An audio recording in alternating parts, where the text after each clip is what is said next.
Welcome back, everyone, in the Stands podcast. Andy Roberts here. Just wanted to jump in real quick with an update before this next episode starts. This coming Saturday, we will be at the Hall County Cross Country Championships. Can't wait to see who the top runners in the county are. Also, on the next episode, we'll get back to updating on volleyball and softball, a few more football updates. But this week, we've got a legendary Hall County coach you're about to hear from, and I know everyone's going to be very excited about that. Also, next week, before I forget, as promised, Bean Boozled challenge is coming at you. Don't want to spoiler alert there, but might be one of the worst beats in fantasy football history. So looking forward to that. I can't wait for y'all to see who's going to have to eat these bad boys. Hope you enjoy. All right, everyone. I know the man beside me here does not need this introduction, as most listening to this is going to know him. However, I'm honored to do it, so we're going to do it. And we've got him on here, 40 years of coaching in Hall County, coached girls and boys, so he knows a lot, but he's also accomplished a lot, so we're going to go over a little bit of that. Here we go. 15 Lanierland championships, 11 region championships, took 26 teams to the state tournament, 10 Final Fours. Of those, 7 state championship games played in, and of those, 4-time state champion. Finished with an overall record of 749 wins, 306, some call them losses, I call them games you learn from. 2-time Teacher of the Year. Over 30 Coach of the Year awards. 2006 was inducted into the Northeast Georgia Hall of Fame. In 2022, inducted into the Georgia Athletic Coaches Hall of Fame. And in 2024, inducted into the Georgia Basketball Coaches Hall of Fame. And last year, East Hall Gym dedicated to him, the Hall County legend, Seth Vining. Coach, thanks for being on here. I just want you to know I had a lot of help. I'm sure. And I appreciate y'all doing this, because anything we can do to promote high school athletics, I think is really important. I think for a lot of reasons, media coverage is not what it was 20 years ago. You know, you don't even get a paper anymore hardly. And anything we can do to help everybody is important. Sure. Absolutely. Well, that's as we've all talked about it, that's where the passion for this came from. Just standing around talking, and that's why we wanted to do this.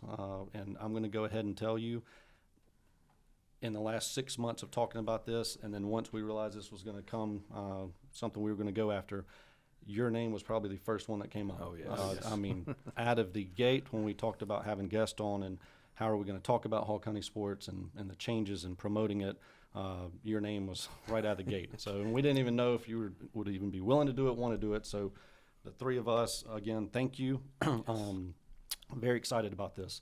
Want to ask you, so I know you said you've been watching the podcast. I know you kind of know the topics we've been discussing. The overall, landscape in general in sports has changed so much. So that's our first question, which is going to probably get a lot out of you, is just from 40 years of coaching and now retired for 10 or 12 years. What changes have you seen? Good, bad? Well, it's definitely changed. I think there's still a lot of opportunity to do some really special things, and I think in athletics particularly, there's so many lessons you learn from going through the process. It's value as you grow older and go into life. We're very fortunate in Hall County. I think we have a lot of good coaches at all the schools. Our facilities are okay. I know y'all have talked about facilities quite a bit. Mm-hmm. But there's a great opportunity for, I think, coaches or families or communities to do something special if everybody gets on the same page and they just work hard together. And I think that's one thing. I think we've got to find a better way to get programs to work together, because I think right now there's too many people, for whatever reason, whether it's travel ball, the demand to do things in the off season. I mean, it's almost like every sport has their own agenda, and sometimes that is more important than the school's agenda. You go to games and you look at the crowds, and no matter what the sport is, there could be more people there. There could be more people going to the games. And when I'm talking about that, the golden card for Hall County, for anybody that's, I think it's 65 and older, you can go to the high schools and ask for a golden card, and it gets you in all the sporting events free. Oh.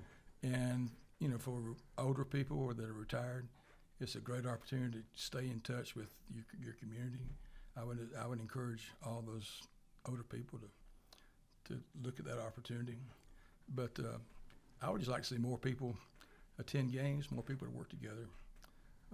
But I think there's so many things in place to where every school can be successful. It just takes a lot of work. Definitely. Great points. When we did episode 5 a few weeks ago, as we talked about such a large community outreach to all of us, a lot of, comments on that.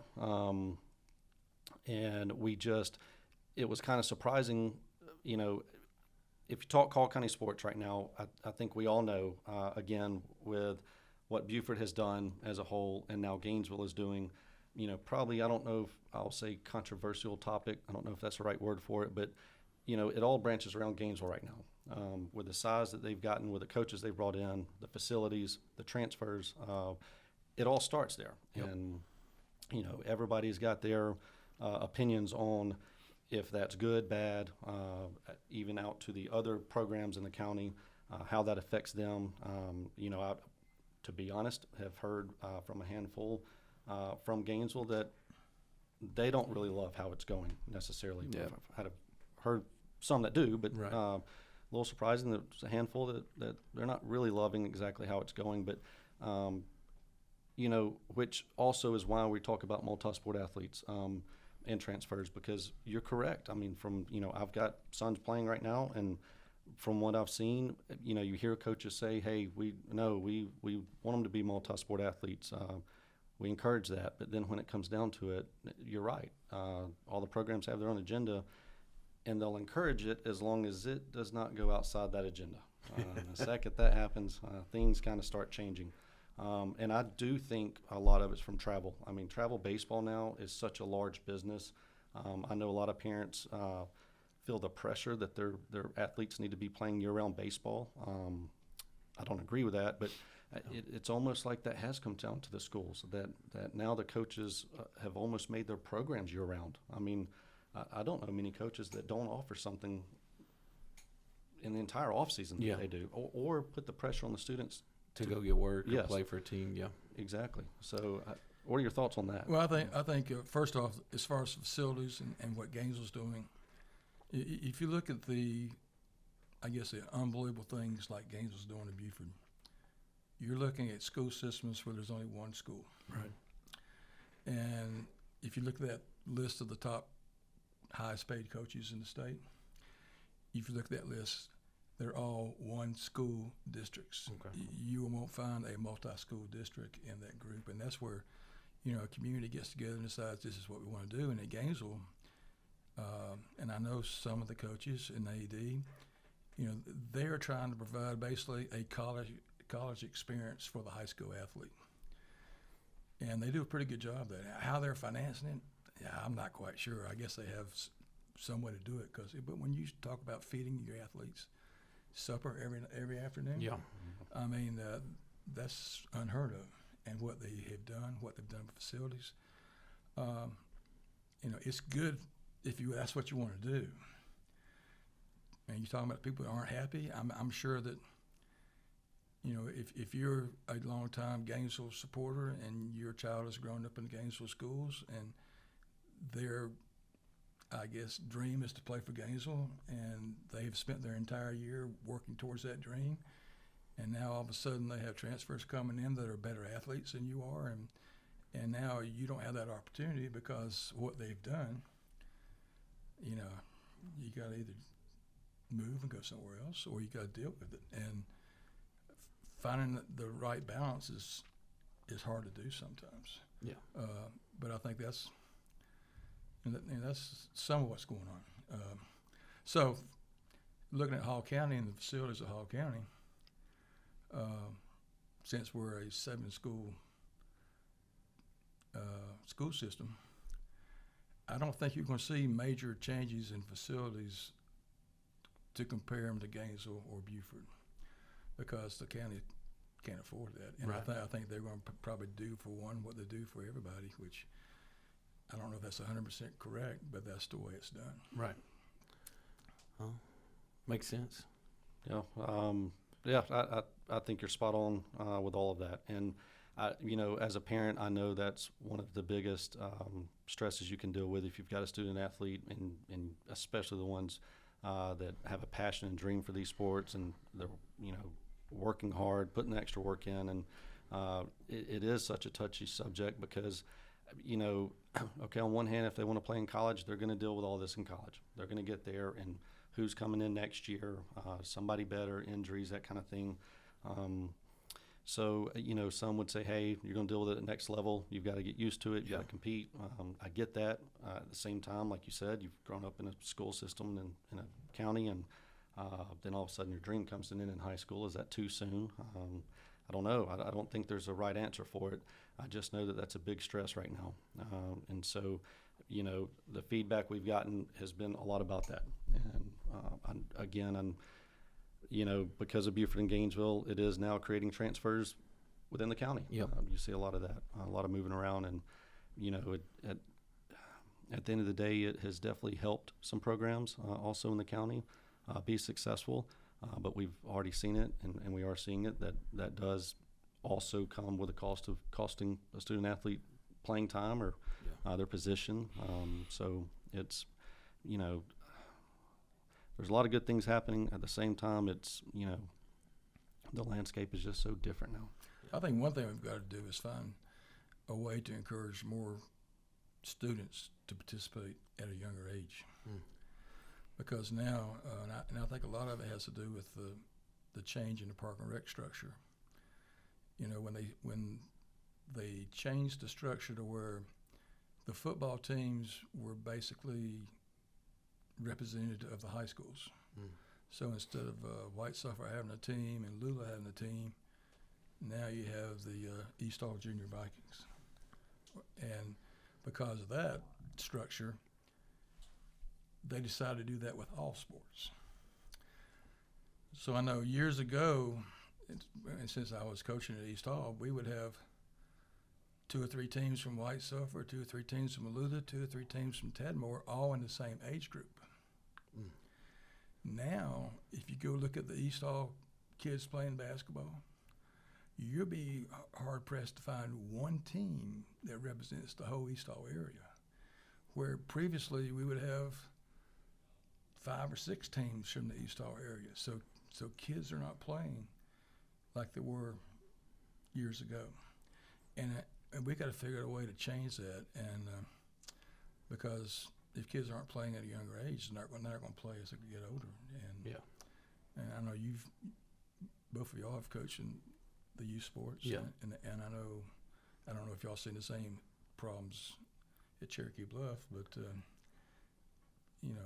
We do, and you talk about East Hall. When we play, my oldest would do the Hall County Elite League for basketball. You don't have as many East Hall or North Hall teams, which was surprising. And then as I learned more, you really don't have, like, you're right on football. Like, we have the Junior Bears football program. I'm on the board with that, the vice president there. And what I noticed is there's not one for basketball at any school. They don't have a Junior Bears basketball. They didn't have a Junior Bears flyer like Falcons. They're not reaching down. And fortunately, with the relationship we have with the coaches, I went to Coach Travis and Coach Scott down at Cherokee Bluff, and we just created a Junior Bears basketball youth program to have 4th, 5th, and 6th grade elite teams for Cherokee Bluff. And the response has been good. It's been nice, but it's not been great. We're looking at right now, it's been up for a week. We've got 30 athletes between boys and girls, and the majority of them are 6th graders, which I like because, they're getting in. But you're right, youth sports, there's not as many playing as they used to be. And I would love to see that because I remember my wife, she talks about playing. She went to Flowery Branch Elementary and, represent Flowery Branch. And then some high school teammates talked about Dustin Welburn and JB, and they went to McEver, and they were talking about McEver representing them playing. So I would love to see that.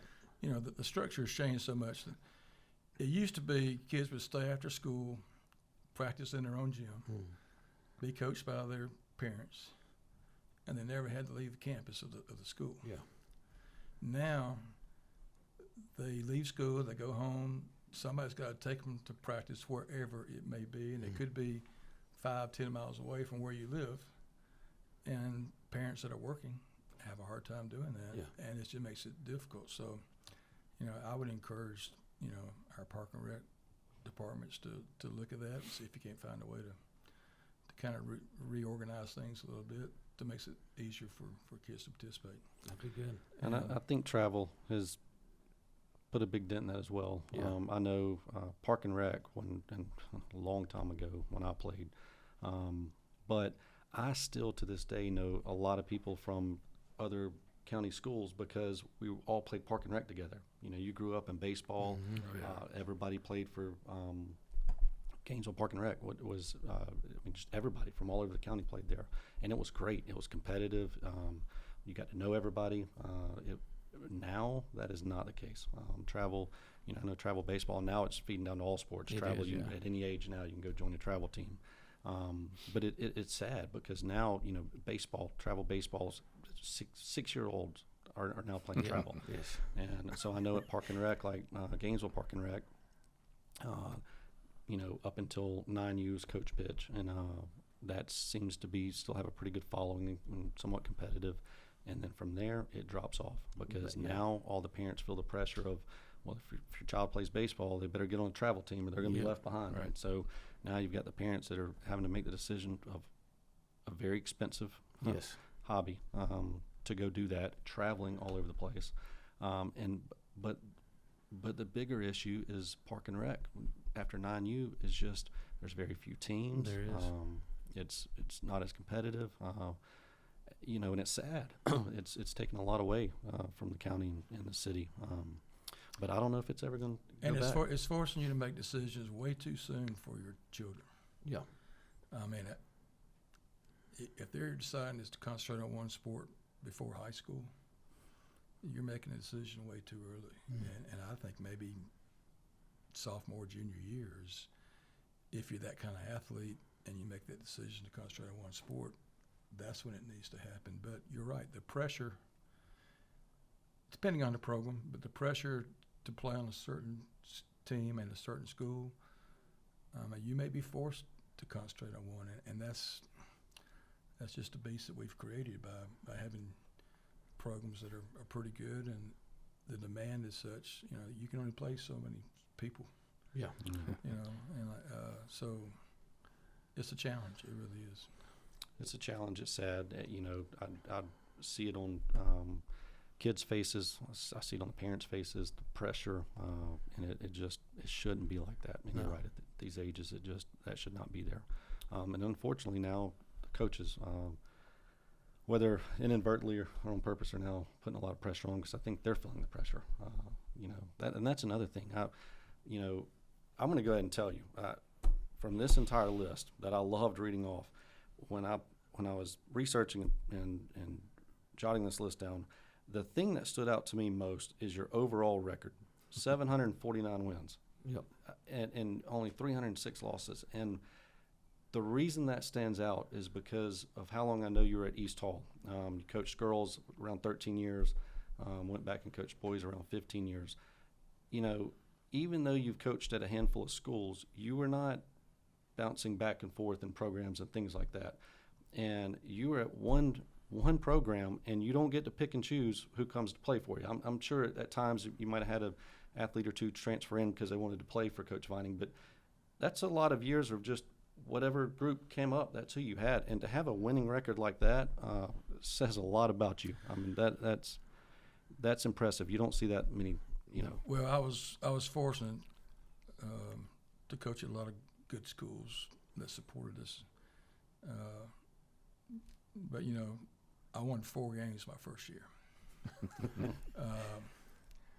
So there's a lot of work that goes into that. But I tell you, I had a great staffs. I think I had 7 former assistant coaches that became either principals or head of schools in Hall County. Oh, wow. So when you have that kind of personnel helping you, and then I had a lot of community support with parents helping out, doing different things. It's a process. But every time I moved, I thought I improved as a coach, and I moved for various reasons.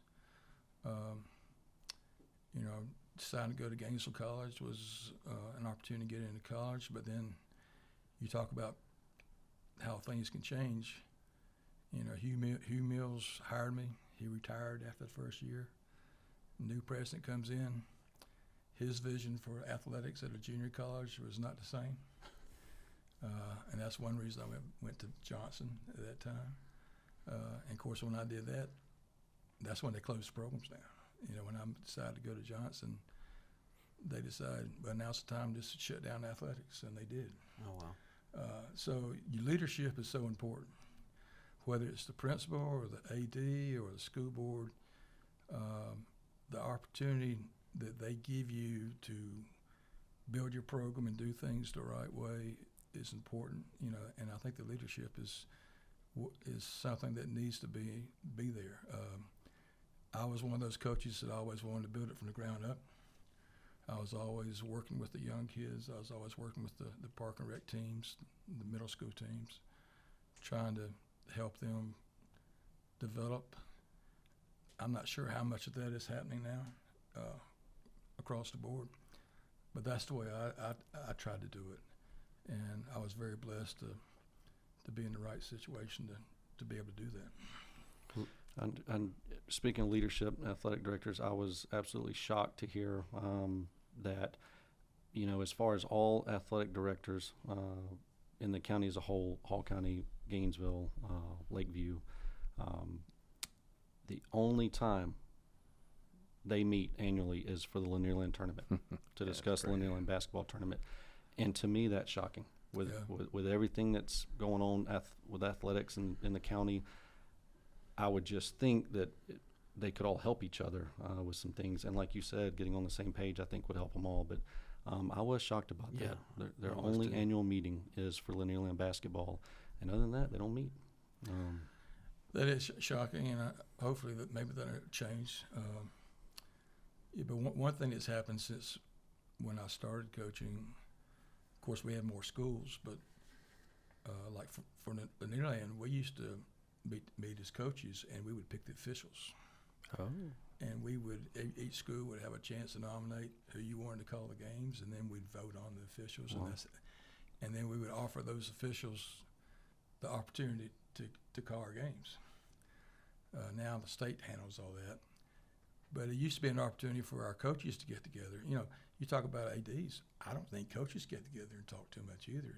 We've had some issues come up recently, and I've said this several basketball coaches, when do y'all ever get together and talk about issues concerning basketball? Because that's my concern as an ex-basketball coach, how things have changed.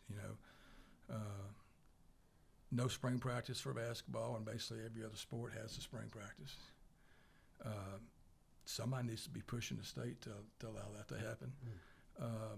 The dead week, the new dead week in May, just kills your summer practice. How much football has moved into June now. There are just so many things going on that affects basketball that needs to be addressed on the state level as much as the local level. But I think it's really important for the people involved to get together and talk about things, discuss things. Because right now, I don't think the coaches in at least Hall County have much of an opportunity to get together and voice their concerns with the higher-ups. I think they allow the ADs meet, and the AD basically expresses their concerns. And I can just share a story. A couple of years ago, the year that Gainesville was kicked out of the tournament because they got in trouble in Kentucky. Remember that happened? Mm-hmm. I do remember. And they were warned they were going to have to be seeded last, and they probably by far had the best team. And there were some people that were concerned about, well, we don't need Gainesville being 8th and having to play in his Flyer Branch, who won the tournament the year before. So I found out that they were having that meeting, and I just went up there and, out of the blue and just said, I'd like to just talk about some things. And I expressed not only my concern, but some other people's concerns. Well, why don't we just reseed the tournament to make it fair or better? And basically, most ADs, I don't think really cared too much about it. But they went back and met with their coaches, and the coaches came back and said, we don't want to. We already know who we're going to play because the way the format is set up, and we don't want to change it. So so when the coaches decided, well, we'll just leave it like it is. That's kind of tells you what they're thinking. So, but but I think it's important for everybody to be on the same page and be involved. And of course, the issues with Gainesville now, and of course, I was fortunate to be a part of that rivalry for East Hall Gainesville. so many years. I mean, I don't know if there's a better rivalry over the course of the years that we had better than that rivalry. And people talk about it all the time. And if the Amen Corner. Oh yeah. I mean, It's electric. It was inspiring to be able to coach in a situation like that, and to go into the gym and it's standing room only, and they can't get in, and and somebody calls in a bomb threat because they can't get in, and we have to all leave the gym and come back in. Those are that's pretty unique environment, but having an opportunity to coach in that environment, and our players, I always tell you don't know how important what you're doing is. That if you have the opportunity to play in a situation like that, atmosphere like that, it just doesn't happen. So I was blessed to be able to be a part of that, and so it's. I wish we could get back to that. Well, you mentioned about football going into June and how that affects summer practice with dead week and all that. Is that part of the problem where it's so tough for multi-sport athletes? I'm sure you dealt with it for years. You've had many of them. But, again, I think playing multiple sports, you should do it all the way up through your senior year because each sport, I feel like, helps the other sport with the movements. You're not just concentrating. So is that part of the problem? And then what would your advice be to the coaches that don't want their kids to play multiple sport, whether it be for injury reason or whatnot? What would you say to them? Well, first off, I think the school's ADs have to be more involved in helping set policy for all the sports. Without that direction, I think each sport's kind of doing their own thing, and it's not really an opportunity to work together. And working together is the key. To me, when Cherokee Bluff made it possible for the football player to play basketball and football at the same time, was it Davenport last year? No, it was KT Thompson. No, I don't. It wasn't. But there was. They had a starter in basketball, one of their guards, that played every basketball game through the end of football season, except I think they had a game on Thursday before a Friday football game. Yeah. He played in every basketball game up to that game, and was still a starter on the football team. So the fact that those and I have to give the coaches Cherokee Bluff a lot of credit for them to work together to where you can have an athlete play major roles in two sports at the same time is amazing. Yeah. And so it can happen. Yep. And the fact that they were able to make that work is amazing. And I think that's where there's got to be some communication between coaches to work together. I know the last time I went back to East Hall, Michael Perry was the new football coach at East Hall. And I hadn't coached in a couple of years. So it's been about 5 or 6 years since I coached, and I'm thinking, well, I think the guys can go to football in the morning and come to me in the afternoon, and we'll be okay. Yeah. Well, my first day in practice, I had like 10 guys in the bleachers that were cramping so bad they couldn't finish practice. So I went to Michael and says, Michael, this isn't going to work. Because there's no way the guys can do both. And we worked it out when we kind of looked at our calendars and we tried to figure out which days I needed them, which days he needed them, and we were able to work it out to where, the days that I needed them, they didn't go to football and vice versa. So it can happen, it can work out, but the coaches have to work together. And I think a lot of times the AD or the principal has to probably help be involved to help coordinate that just a little bit, but it can happen. And I think it's important that you give kids that want to do both sports or 3 sports. We were talking about 3. Andrew Smith, I think, has been recognized with the Hall of Fame tonight, I guess, at North Hall. He might be the last. I don't know if there's any more, but I guess maybe Cherokee Bluff has. KT was the fact that they're playing major roles in football, in basketball, and in baseball just shows it can happen. It is difficult, and it's a challenge, but it can happen. And hats off to those guys for making that happen. Yeah, I will say you're right, because Coach Kemp, when I asked him how it works when KT was doing all 3, and he said that he had to work with Coach Travis, the basketball coach, because basketball leads right into baseball. Baseball starts early, and same with Coach Jones and Coach Travis working with them. So I say it's a call to all coaches it might be a pride thing for them, and to put it aside and let the kids. They're high school athletes. How many of them are really going to achieve? It's the 1% that makes the NBA or the MLB or the NFL. Let them play as many sports as possible. Work together. I think it's a cry for the community to say that, because how many athletes do we look at one sport that, hey, man, he would be or she would be good at the other sport, and they're not getting a chance because they are I don't say discounted or hindered because they're playing one sport. I want to see it. I love watching kids bounce from sports to sports and how much impact they can have. I know I've changed my opinion. I used to be a coach that had the opinion the sporting season has priority.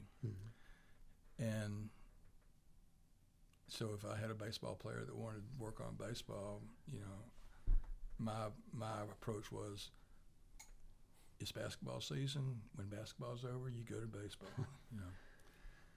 But now what is happening, so many kids are not playing both sports because they feel the pressure. Like if baseball season starts in February, and if they want to be involved in the baseball program, they got to be ready, because if your basketball season is going into March and you're missing a month of baseball because you're practicing basketball, you probably aren't going to be in position to make an impact to where you get a chance to play. Right. If I was coaching today, I would make it work to where I think those baseball players would have an opportunity to get in the batting cage, get an opportunity to do some things to work with baseball during our season, where years ago I would have never thought that. But now, because so many kids are choosing not to play, I would try to make it work so they can play more than one sport. And that's the same with all the sports. I think you got to work together. I think that's the key. And everybody wants to be successful, but a lot of how successful you are depends on who's doing what you want done. Yeah. So, if you're missing some key players because they choose to play another sport and they're not with you, they can't help you if they're not with you. You're so, right. I used to have that conversation with our football coach sometimes at East Hall. I said, because he would be so intense on, they got to be here for this, they got to be here for that.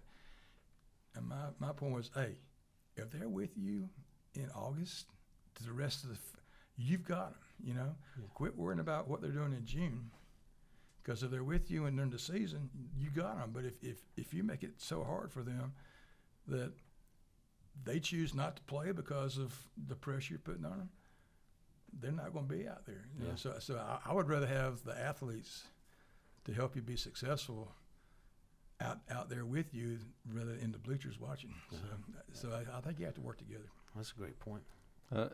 I think you nailed it with the expectations, and it does. It starts with the ADs down to the coaches working together so that the players know what to expect also, because, it's also sad to see players, okay, if they go from football to basketball and they're, oh gosh, and am I going to be punished? What's going to happen? Or basketball to baseball, so now am I going to be punished there? And they don't even know. They don't know, am I going to get to play, not play? I think, I completely understand where a coach would come from that, okay, let's say it's baseball season and kid just came out of basketball, so they're late. Maybe they've definitely already had practices, maybe even a couple games. I definitely understand going, hey, there's a 2-week time that you got to get acclimated to this sport and to our team practices. So for 2 weeks, maybe they can't play in the games for 2 weeks, but a lot of times it's just they say it's okay to do it, but it's really not. And then the athlete doesn't know, am I not playing because I'm not doing good enough, or am I getting punished? And unfortunately, these coaches can do what they want when it comes to that. They can. And so I think there shouldn't be a school out there, and I'm going to just reiterate, props to Cherokee Bluff, because we've heard it from a handful of people that have just said those coaches work together, and look how successful most of those, they are in most of those I sports. think top to bottom, Bluff is the best school in Hall County as far as sports, with all the accomplishments they've had. So, and look what KT did for all 3 of those programs. Mm-hmm. I mean, he was a factor in them, and no telling how much work he had to put in to do all that, but they gave him the opportunity to do it. But I bet you if you ask KT, he'd tell you, well, I knew the expectations. I knew when I went to this sport what I had to do and where I was coming in at. And unfortunately, there's a handful of schools, a lot of schools. well, it's a respect thing, with the coaches, Yeah. and some coaches are just selfish. I mean, that's their program. That's my kids, and they're not going to let them do their other sports. So I wish Georgia High School could find a better way to fix the calendar to where there wasn't so much overlap. And I've heard coaches say that now that Because at one time, the state baseball championship game might be the second week in June, Mm-hmm. I know. and now they want to have it all finished before school gets out the end of May. Well, I'm really good friends with Coach Kemp at Cherokee Bluff. Graduated with him, went to Rome the past 2 years for the state championship. And this past year, they didn't have hardly any student section because it was exams week. So we got to fix that. You said earlier you want the people to come watch, and it's a state championship. It's a big deal. Yeah, so we need the community there to cheer these kids on. So I can tell you when we won the state championship in 2004, it was on June 4th. It was my dad's birthday. So playing in June, it was nice. I'd already graduated high school, got my diploma, but still playing baseball. And the crowd turnout was great at Lakeview. So I agree. If they would be willing to push it back, going to the first or second week in June, I think that would be smart. Then you're not having to start so early in February. I mean, heck, when they're starting, it's cold. You don't want to hit bats out there. You got expensive bats that are getting ruined because we're hitting in 40-degree weather. It's not smart. I think that's a good idea. I don't know how to go about making that change or making that suggestion, but is it because how early they start school years now? I mean, I don't know if that's caused some of the problem, I think. End of July, 1st of August. That's crazy. Yeah. We were the Tuesday after Labor Day. That was the norm back in the day. So I know things change; it's ever changing, but it's just frustrating that these kids are they're already under enough pressure as it is. And if they want to play 2 or 3 sports, let them play it. Just don't get any kickback from the other coaches. That don't even get me started on that. So Well, Georgia High School gives us rules we're supposed to follow. Mm-hmm. Interpretation of those rules can be different. Yes, sir. I can call down to Georgia High School and ask one person how they interpret this question, and I can call back and ask somebody else, and I might get 2 different answers. yeah. And so they've got to do a better job. Number one, making sure their rules are clear cut and everybody understands them, and then the ADs have to be able to share that with the coaches so they have an understanding of their interpretation of the rule. Mm-hmm. Because that's part of the problem is people don't understand the rule. Just like the dead week. Yeah. This past year, one of my friends, former assistant coach, got a new job, head job, and I saw that he was having his youth camp during dead week. which, according to my interpretation, that's a no-no. Mm-hmm. So I said, you may look at changing that because I don't want you to get in trouble. And his response was, well, the previous coach already had it set up. The AD said it was okay. So I'm going to do it this week, this year, and next year I'll change. So I'm thinking, well, maybe I don't understand the rule. So I called Georgia High School, asked them about it. And the response I got was, well, if you're doing a fundraiser for your program, we'll allow you to have youth camp during dead week. Now, that was the response from Georgia High School. The business. And then I went on and explained how I did my youth camps and how I had my players out there and they were demonstrating so they could teach the younger kids.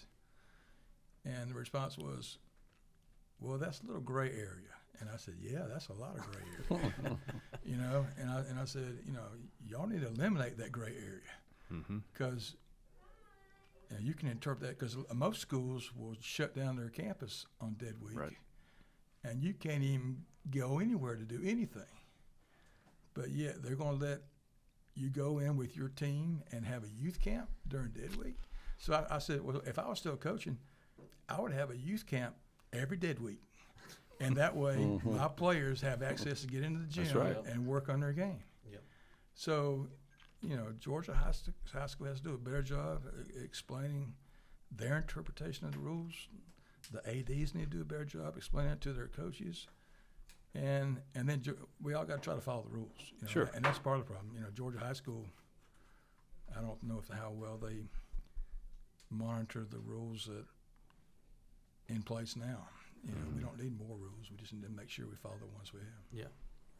Well, I want to ask we talked about a lot of heavy stuff, so I want to ask, it's a twofold question. One, who was one of your favorite kids to coach? Oh, yeah. And then who is one of your, on an opposing team that you didn't want to see? What player? Gosh, that's too many. Well, maybe a handful Well, first off, I try to do a good job of not comparing my former players. Right. Okay. I was very fortunate to coach a lot of them. The ones that I guess are real important to me are the ones that probably would never play for anybody else.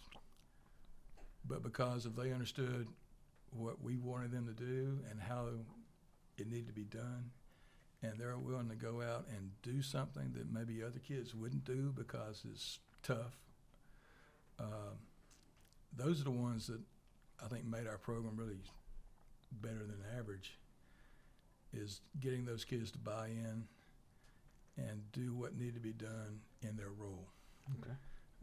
It's not so much the best players, it's the ones that maybe aren't the best players, but they understand what they've got to do. Right. I don't know what gifts I have or had, but getting kids to understand their role and to do their best for the team was probably what made us different than other folks. Okay. And I think a lot of it has to do with just giving kids opportunities, but also be forgiving, because I talked about it earlier. The bench is the greatest motivator. Yeah. And when you take somebody off the court and you put them on the bench, along with a message, you're here because of this, but then don't let them sit there that long. Get them back out there so they get a chance to do it again.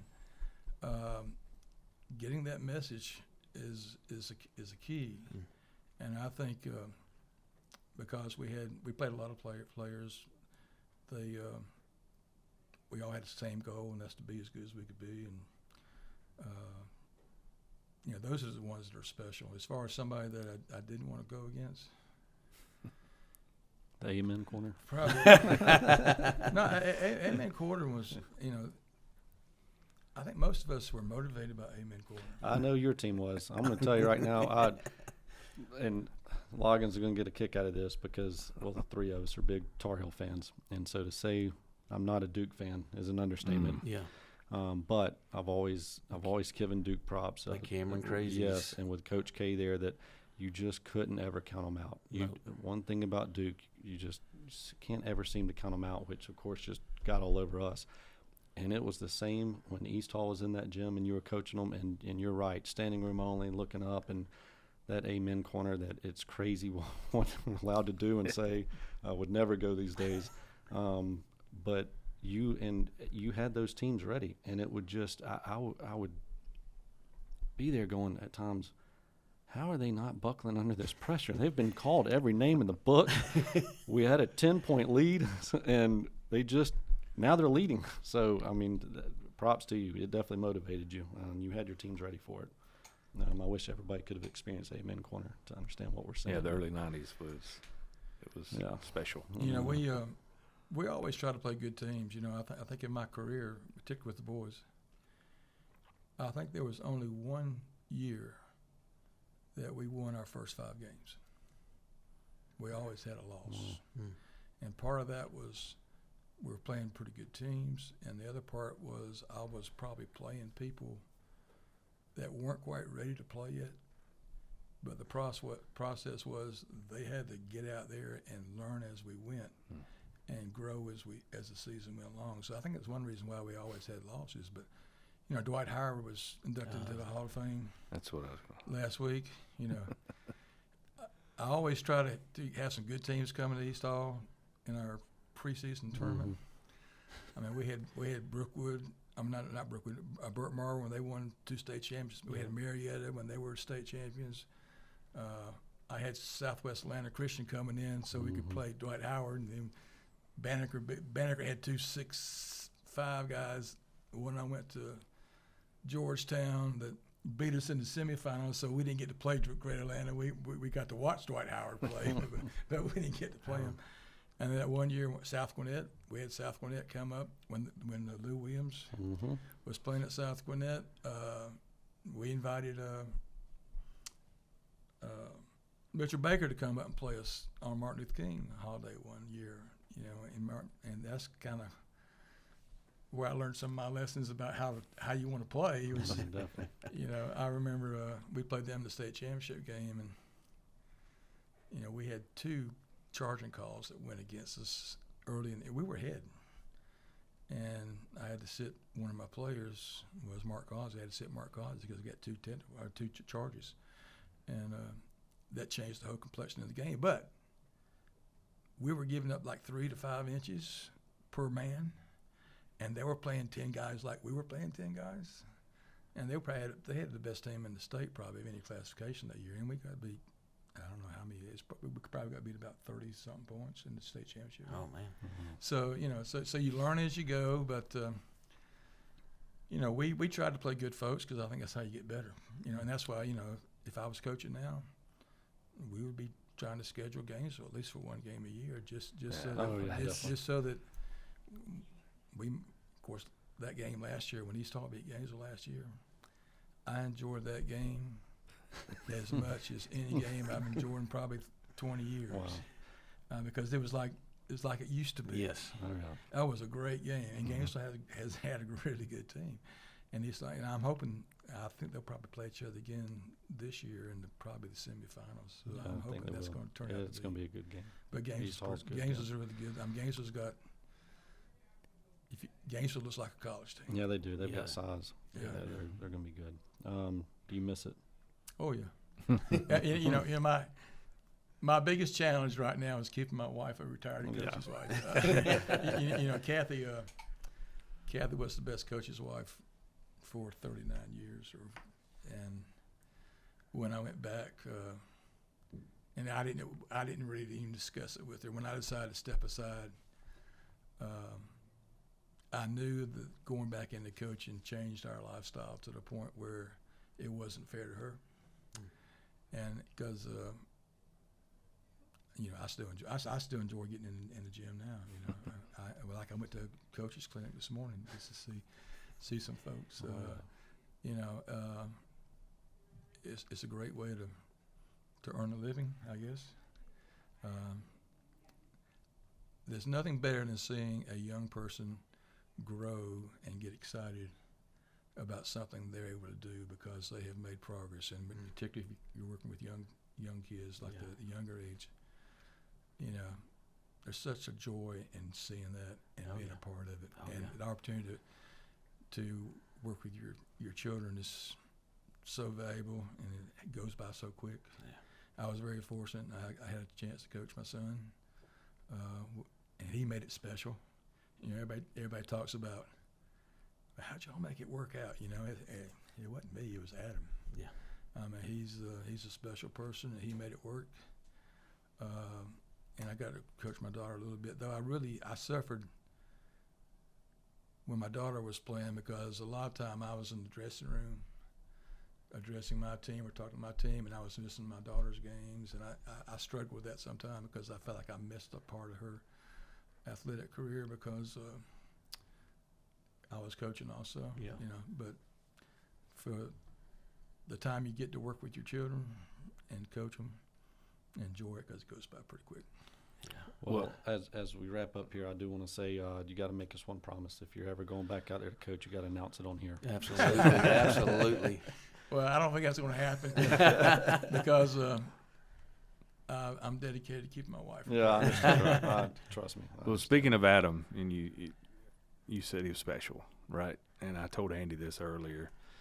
I met him in 2006 when I got into Turbo, and obviously I knew of him a long time ago in high school. And, you know, he was a shooter at East Hall. He could shoot the lights out of it. And, Coach, he is top 3 best human beings I've ever met in my life. So I'm going to have to second that. Yeah. props to you and Miss Kathy for raising he's just a awesome individual that I look up to, and he's always just he's never been, you know, he's just been right here and just pat you on the back. Just, you know, he's always asked about my daughter when we see each other at the football games or basketball games. He's just a legit good, great guy, and I just wanted to tell you that personally. Well, thank you. And we've been really blessed. And I know you don't know our daughter Marjorie, but Marjorie, I do. Another great one. Yeah. she's a great one too. I mean, my wife Kathy did a great job. That's all and she used to say, this is her favorite line, I used to introduce my kids to their dad when they would come home because he never was home. But yeah, we've been blessed. Yep. Well, from the 3 of us from Hall County, because I Yeah. know they want to hear from you. We can't thank you enough for being on here, taking the time. Again, really the first name that popped up when we talked about the podcast. And of course, you know, we definitely want you back on here. When we first talked about it, obviously when Linear Land comes out, basketball season kicks off, we want you on here talking about that. But once, you know, all these topics came up and just the outpouring of the community's opinions on all this stuff, we knew what better person to come on here and talk about it than somebody that has done everything you've done. The greatest. Still around. I see it at a lot of games. I know grandchildren are playing, and so I know a lot of people have a lot of respect for you, and hearing your thoughts on this will be great for the county. So we can't thank you enough. Thank you. Thank you. Yes. All right. Thanks, Hall County.